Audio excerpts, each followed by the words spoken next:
Bonjour tout le monde, j'espère que vous allez bien en ce mardi matin, que vous avez passé une bonne nuit et que votre journée a déjà bien commencé.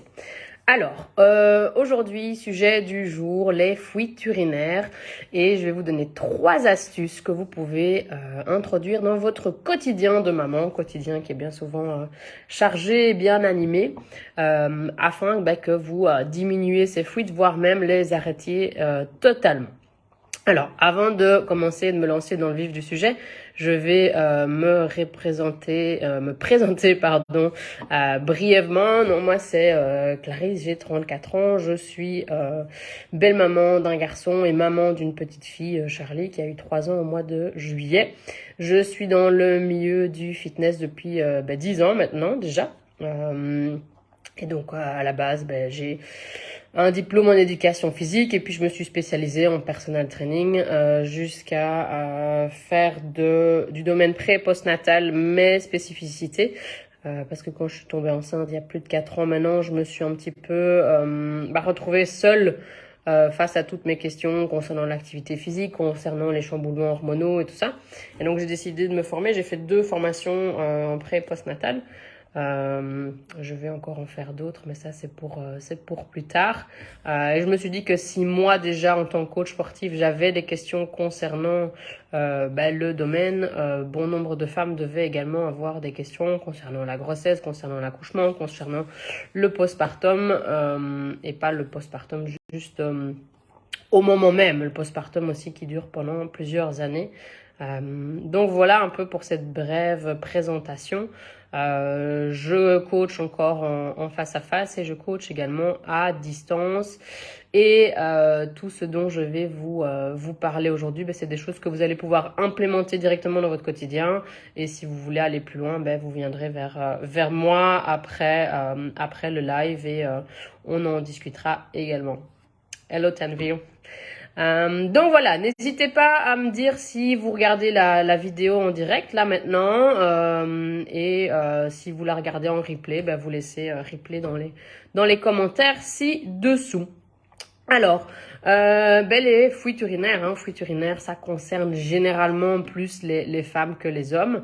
Des hommes en souffrent, mais voilà, ce n'est pas ma cible clientèle, ce n'est pas le but du live du jour. Donc moi, je vais m'intéresser principalement aux femmes. Donc énormément de femmes en souffrent. Souvent, ce sont plus les personnes âgées, mais attention, ce n'est pas spécifique à ces personnes-là. Vous avez des jeunes filles déjà qui en souffrent, des jeunes filles qui font par exemple beaucoup de gymnastique. Et elles peuvent en souffrir. Pourquoi? Parce que les abdominaux sont encore réalisés d'une très mauvaise manière, c'est-à-dire on vient mettre beaucoup de pression sur le contenu abdominal. Et donc, qu'est-ce que vous avez? Vous le voyez, vous avez le ventre qui vient faire un mouvement et surtout au niveau du bas du ventre. Donc ça, c'est vraiment très, très problématique. Vous avez aussi des petites filles qui peuvent en souffrir parce qu'elles font pipi à l'envers. Et donc, pipi à l'envers, ça veut dire quoi? Non, c'est pas avec la tête en bas, c'est pas ça. C'est elles poussent pour aller aux toilettes et même chose pour aller à selle. Donc, elles poussent pour aller aux toilettes au lieu de complètement relâcher tout le plancher pelvien pour que l'urine puisse s'évacuer correctement. Donc ça, c'est quelque chose à vérifier, même chez vous aussi. Quand vous allez aux toilettes, est-ce que je suis en train de pousser ou est-ce que je suis complètement relâchée? Donc voilà pour la première astuce du jour. Déjà, ça, c'est voir un petit peu, tiens, quand je suis aux toilettes, qu'est-ce que je fais? Est-ce que je viens pousser pour évacuer l'urine ou les selles ou est-ce que j'arrive à relâcher? Ça va être le premier step aussi pour la prévention. D'accord? Parce que même si vous n'avez pas de fuite urinaire encore à l'heure actuelle, le fait de pousser quand vous allez aux toilettes pourrait donner lieu à des fuites par la suite. Et donc bien éduquer, si vous avez des filles, bien les éduquer, et même les garçons, mais de nouveau, voilà, je vise plus un public féminin. Bien éduquer les jeunes filles à vraiment apprendre à relâcher complètement le plancher pelvien et à venir le recontracter. Surtout pas quand vous êtes en train de faire pipi, d'accord? Parce que ça envoie un message contraire au niveau du cerveau. Donc, s'exercer vraiment à des moments anodins dans la journée, quand vous êtes assise dans la voiture, quand vous êtes assise dans le canapé ou ou couché dans le lit, d'accord? Et vraiment, quand vous allez aux toilettes, c'est vraiment bien penser à relâcher ce plancher. Donc ça, c'est une première chose, on va dire que c'est même une astuce bonus par rapport aux 3 autres. Donc, il y a, comme je disais, beaucoup de femmes qui souffrent de ces fuites urinaires et ça reste un sujet tabou. C'est clair que vous n'arrivez pas dans une pièce et vous n'arrivez pas et vous dites « Ah, salut, je m'appelle Clarisse, j'ai des fuites urinaires. » Non, c'est pas encore comme ça que ça fonctionne. Et pourtant, ça pourrait aider beaucoup de personnes. Je dois avouer que dans ma clientèle actuelle, je pense que presque la totalité des personnes que j'ai suivies ou que je suis en tant que femme a déjà expérimenté une fois une fuite urinaire. Pour ma part, jamais. Mais la plupart des femmes que je suis en ont eu. Et alors, la grosse problématique, c'est que elles ont tendance à dédramatiser ça. Ouais, c'est pas grave, c'est un peu. Alors ça, c'est l'astuce vraiment numéro 1, super importante. Que ce soit un peu, moyennement ou beaucoup, dès qu'il y a fuite urinaire, même si c'est juste sur un épisode, même si c'est, je sais pas moi, une fois tous les 6 mois ou peu importe, dès qu'il y en a une, c'est qu'il y a quelque chose qui ne va pas. Et donc, qu'est-ce que vous faites? Première astuce, c'est de venir en parler. Vous en parlez à qui? Vous en parlez à moi, si vous avez la confiance et si vous voulez m'en parler. Si vous ne voulez pas venir me trouver, vous allez chez un spécialiste ou une spécialiste qui peut être votre gynécologue ou même un kiné ou une kiné pré- et postnatale. Oui, je vois dans les commentaires qu'on m'indique qu'une personne en a. Oui, c'est très, très, très fréquent. Donc, bien le signaler. Pourquoi? Parce que ce n'est pas une normalité, au contraire de ce que veut nous laisser croire le grand marketing à l'heure actuelle. Il y a des solutions autres que venir mettre des protections. D'accord? Je viens de commencer à travailler avec une cliente qui me disait qu'elle avait tellement de fuites que lorsqu'elle allait en soirée, elle devait penser à ce qu'elle allait mettre comme vêtements pour que les fuites ne se voient pas et que ça ne l'impacte pas. Donc vous imaginez jusqu'où ça doit aller pour que on prenne les devants. Donc ça, c'est ma première astuce. Vous avez une fuite, que ce soit une fois, 10 fois, 20 fois, 30 fois, que ce soit une goutte, que ce soit, je sais pas moi, ça, ou que ce soit énorme, vous venez en parler à quelqu'un. Donc moi, vous pouvez venir m'en parler sans problème, ou vous allez chez votre gynécologue de référence ou chez un kiné pré-postnatal. Si vous n'avez pas de nom, si vous ne savez pas chez qui aller, de nouveau, venez vers moi et on pourra en discuter sans problème. Alors, il ne faut pas croire que c'est une fatalité, les fuites urinaires après la grossesse, d'accord? Alors, je sais que la kiné post-natale, c'est pas quelque chose qu'on a spécialement toujours envie de faire, parce que c'est pas dans un moment où on est hyper pumped up, où on est hyper fun et tout ça. On a plein de choses aussi à mettre en place. Moi, je connais une kiné post-natale qui se déplace à domicile, donc de nouveau, vous voulez ses coordonnées, je vous les donne sans problème. Mais j'entends souvent, mais oui, mais c'est normal, j'ai eu des grossesses, j'ai eu des accouchements, donc d'office, genre des fuites urinaires. Non, ce n'est clairement pas une fatalité. Grossesse n'est pas liée à fuite urinaire, d'accord? Comme grossesse n'est pas liée à descente d'organes. Il y a moyen de fonctionner autrement et c'est pour ça que je parlais en astuce bonus, c'est toute cette prévention. D'accord? Si vous savez que vous allez tomber enceinte, travaillez déjà votre plancher pelvien avant ça. D'accord? Donc ça, c'est quelque chose que vous pouvez faire aussi. Maintenant, si vous vous retrouvez, oui, vous avez eu 1, 2, 3, etc. grossesse, vous avez quand même fait votre kiné postnatal, vous avez quand même des fuites urinaires. Il y a des choses que vous pouvez mettre en place. D'accord? Et ça, c'est la deuxième astuce, c'est refaire certains exercices que vous aviez à la kiné postnatale. Et donc, tout simplement, je vais le faire là avec vous et vous pouvez le faire si vous désirez participer et poser vos questions là maintenant. C'est quoi? C'est vous faites ça debout, assise, couché, de nouveau, vous le faites comme vous voulez. Debout, ça peut être parfois un petit peu plus compliqué. Le plus facile, c'est couché, d'accord? Première chose, c'est qu'il est important de maîtriser la respiration, d'accord? Donc, maîtriser ce qui se passe au niveau du diaphragme. Quand je vais inspirer, Vous voyez, mes côtes viennent s'élargir, mon diaphragme descend, ok? Et quand je souffle, ça se referme et ça se remonte. Ce qui est important dans le cas du travail du plancher pelvien, c'est de pouvoir maîtriser ce qui se passe ici en bas. Ok, donc vous mettez une main au niveau des côtes, une main au niveau du bas du ventre, donc vraiment au niveau du plancher pelvien. Vous inspirez, vous devez sentir que ça se relâche ici sans pousser, hein, donc vous ne vous retrouvez pas comme ceci. Ok, c'est vraiment j'inspire et je souffle. Je viens faire ma tirette et je viens chercher à m'auto-grandir. Ok, donc vraiment la contraction du plancher pelvien, c'est quoi? Je viens serrer au niveau de mon vagin et je viens serrer au niveau de mon anus. Et vous avez ces muscles qui forment une sorte de 8. Ok, c'est vraiment j'aspire.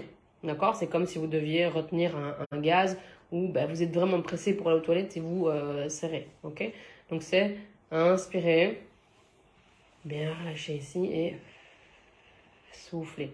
Et là, quand vous soufflez, la contraction part bien vraiment du plancher et vous remontez. Ok, donc ça, vous pouvez le faire. Commencez par une fois, vous faites ça 5 fois. Ok, vous faites ça 5 fois et puis vous observez. Et commencez petit. Ok, vous pouvez l'inclure quand? Vous pouvez l'inclure le matin dans la voiture quand vous allez conduire les enfants. Vous pouvez l'inclure quand vous vous brossez les dents. Ça, c'est si vous managez bien votre respiration. Vous pouvez l'inclure le soir devant la télé. Pas de souci, Jacqueline, regarde la suite à ton aise. Merci d'avoir participé au début. Donc vous pouvez le faire devant la télé le soir et si vraiment déjà la respiration de base est problématique, ben vous couchez sur le dos et vous prenez bien le temps d'inspirer. Vous devez sentir le diaphragme qui descend, ok, et souffler, remonter. De nouveau aussi la respiration est quelque chose qui vous pose problème. Si vous avez besoin de conseils par rapport à ça, vous venez me voir. Vous venez me parler et moi je peux vous donner des exercices bien évidemment spécifiques après l'anamnèse et après avoir décidé sur quelle formule nous travaillerons ensemble. Ok. Donc ça c'était pour la deuxième astuce, petite technique que vous pouvez mettre en place aussi au niveau du quotidien. Et alors pour la troisième astuce, c'est aussi réapprendre un petit peu à votre vessie à se gérer, d'accord? Donc j'ai énormément de personnes qui sont dans l'état d'esprit de je ne bois pas d'eau ou même peu importe autre liquide pour ne pas devoir aller aux toilettes, ok? Donc c'est un raccourci qui est très fréquent. Ah, j'ai bu, je vais devoir aller aux toilettes. Alors, rassurez-vous, l'absorption du liquide va quand même prendre un certain temps. Donc, c'est pas le verre d'eau que vous allez avoir bu en vous levant le matin qui va vous emmener aux toilettes 5 minutes après. C'est pas comme ça que ça marche. Et si c'est le cas, c'est qu'il y a un énorme problème de perméabilité au niveau des cellules et ça, c'est un petit peu plus embêtant. Mais donc, travaillez sur ce mindset-là aussi. Et dites-vous bien que c'est pas parce que je bois que d'office je vais aller faire pipi après aussi. Et alors, de nouveau, quand vous allez aux toilettes, videz la vessie complètement. Et ça rejoint un petit peu l'astuce bonus que je vous ai donnée au tout début de ce live. C'est d'apprendre vraiment, vous êtes sur la toilette, relâchez tout, relâchez les sphincters, relâchez le plancher et laissez vraiment les fluides sortir, d'accord? Si vous devez pousser aussi pour sortir les dernières gouttes, c'est que vous avez attendu trop longtemps, d'accord? Donc ne jamais se retenir d'aller aux toilettes, ok? Alors oui, parfois il y a certaines situations où vous pouvez pas, si vous êtes en voiture, voilà. Maintenant, essayez toujours de trouver quand même un arrêt pour aller faire pipi. Mais voilà, que même si vous êtes en réunion, vous avez le droit d'aller aux toilettes, c'est quand même super important. Quand vous êtes occupé avec vos enfants aussi, hein, ça c'est très courant, c'est que on fait malheureusement passer nos besoins après parfois ceux de nos enfants.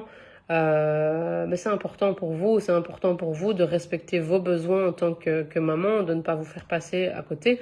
Parce que, voilà, imaginons que vous êtes tout le temps en train de vous retenir d'aller faire pipi. Déjà, ça pourrait vous mener à des cystites, donc infection urinaire.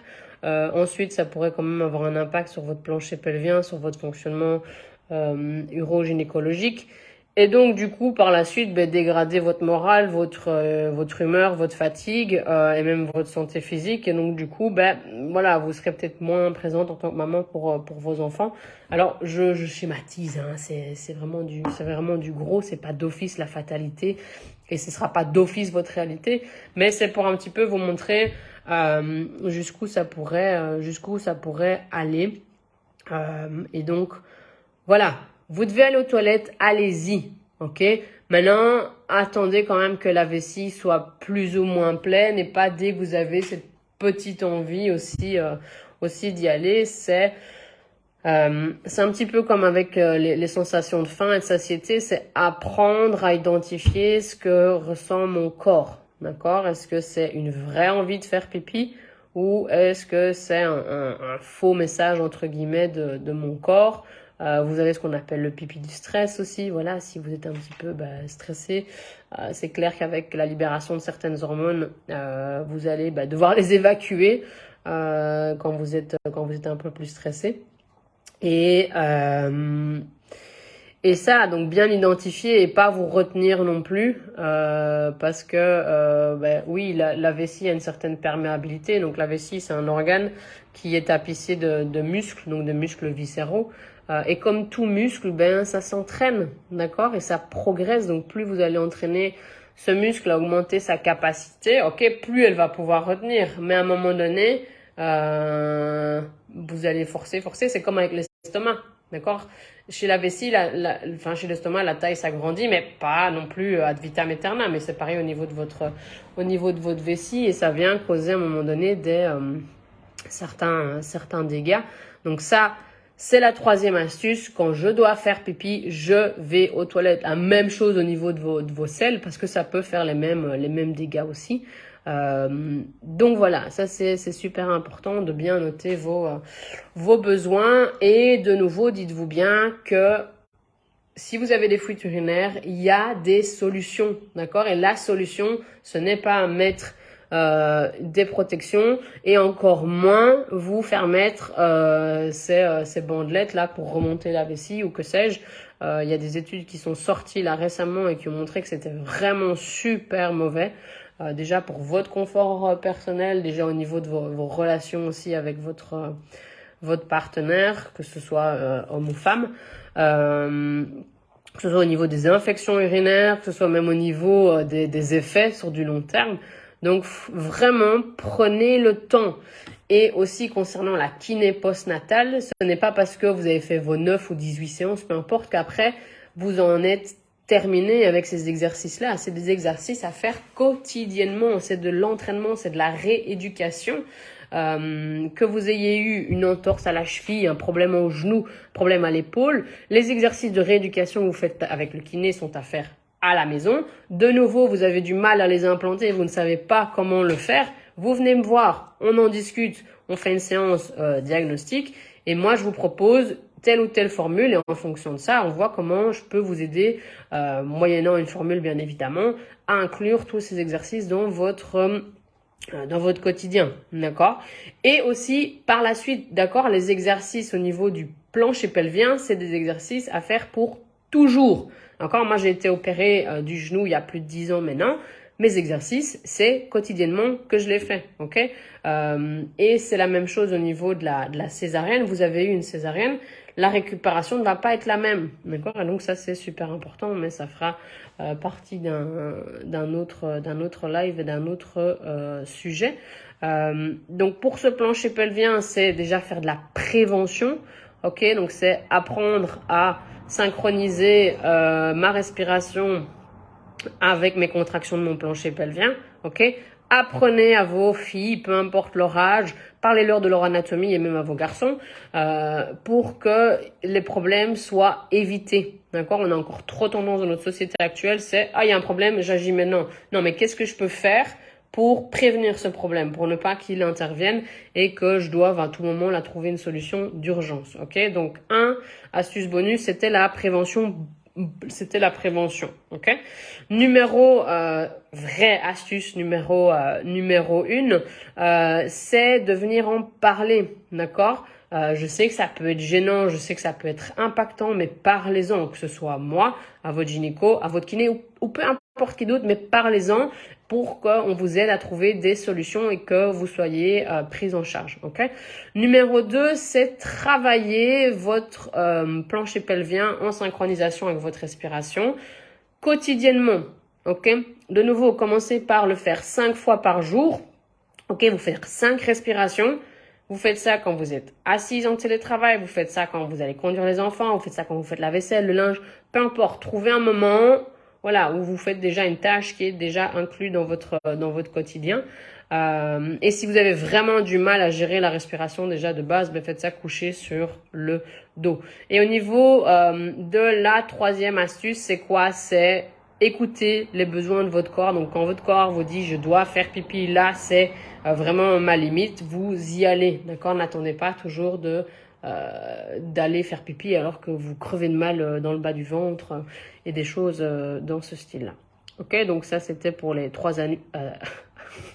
Beau lapsus. Les 3 astuces concernant les fuites urinaires. Plus une bonus que je vous ai donné en début du live. Donc, tout ça, moi, je le travaille d'office avec vous. Il n'y a pas une femme, une maman qui va passer outre le travail de la respiration et de la synchronisation du plancher pelvien. Donc, c'est d'office quelque chose qui est inclus, qu'elle soit adolescente ou qu'elle soit déjà grand-mère. Il y a pas, hein, c'est d'office, on le travaille, et donc avec beaucoup de verbalisation, de communication aussi. Et que vous veniez travailler en présentiel avec moi ou en distanciel via l'application avec laquelle je travaille, vous allez avoir des exercices pour vous faire travailler tout cela. Alors, je sais que c'est... pas de souci, Laurence, merci d'avoir participé. Je sais que c'est pas les exercices les plus fun, mais c'est les exercices qui vont vous permettre le plus de résultats. Pourquoi? Parce que le plancher pelvien, c'est la base de votre boîte, d'accord? La base de la boîte intérieure. Ok, vous avez le plancher pelvien, vous avez le diaphragme, vous avez vos obliques internes, donc là je parle de la sangle abdominale, vous avez le transverse devant, vous avez les multifides derrière. Plus votre boîte à l'intérieur est forte, plus vous allez pouvoir être forte vers l'extérieur, plus vous allez être stable au niveau du bassin, au niveau des épaules, et plus vous allez éviter des douleurs. Donc ça, c'est pour moi la base de ce travail-là. Et donc voilà, si vous souhaitez... Salut Valérie. Si vous souhaitez travailler votre plancher pelvien, que ce soit en prévention ou que ce soit en rééducation postnatale ou même en rééducation fuite urinaire, vous m'envoyez là maintenant un message en privé ou vous commentez ici en dessous, fuite urinaire, et moi je reviendrai vers vous. On prendra le temps de faire une analyse de votre situation et je verrai avec vous quelle formule pourrait vous convenir et pourrait vous faire du bien. Et donc retenez, il y a des solutions. Les fuites urinaires, c'est pas une fatalité, c'est pas parce que j'ai été enceinte d'office, non, je vais avoir des fuites urinaires. Non, c'est pas la norme, d'accord? C'est pas la norme d'aller courir, d'avoir des fuites. C'est pas la norme de sauter, danser et d'avoir des fuites. C'est pas la norme de faire du trampoline et d'avoir des fuites. Ok? Respectez-vous, écoutez votre corps et prenez soin de vous, d'accord? Et ça, c'est aussi tout ça, moi, que je vous apprends à travers mes différentes formules de coaching. C'est à vous écouter, à vous rendre autonome et à vous permettre de vivre pleinement votre vie de maman et de femme sans non plus sacrifier les moments en famille. Donc, tout ce que je vous donne comme astuce, c'est des petites choses que vous pouvez inclure facilement dans votre quotidien. Donc voilà, j'espère que ça vous a plu, que vous en avez retiré quelque chose. Donc mettez en place là maintenant ces 3 astuces plus le bonus. À vous de voir quelle est l'astuce numéro 1 à mettre en place. Donc n'allez pas tout de suite tout mettre en place, hein. À vous d'un petit peu analyser votre situation et de savoir ce qui vous ferait le mieux. Le plus de bien, pardon, ce sera un peu plus français. Et voilà, si vous avez du mal à savoir quelle est l'astuce à mettre en place, de nouveau, on en discute et on voit ensemble comment on pourrait éventuellement travailler et voir comment je pourrais vous aider. Sur ce, je vous souhaite une bien belle journée. Si vous devez aller faire pipi depuis le début du live, c'est le moment, c'est l'instant. Et pensez à bien boire régulièrement aussi, c'est super important. Et à bien travailler votre respiration et votre plancher pelvien. Je vous souhaite une agréable journée. Merci d'avoir pris le temps de m'écouter, de me suivre. Ça me fait énormément plaisir et je vous retrouve très bientôt. Passez une bonne journée. Bye bye.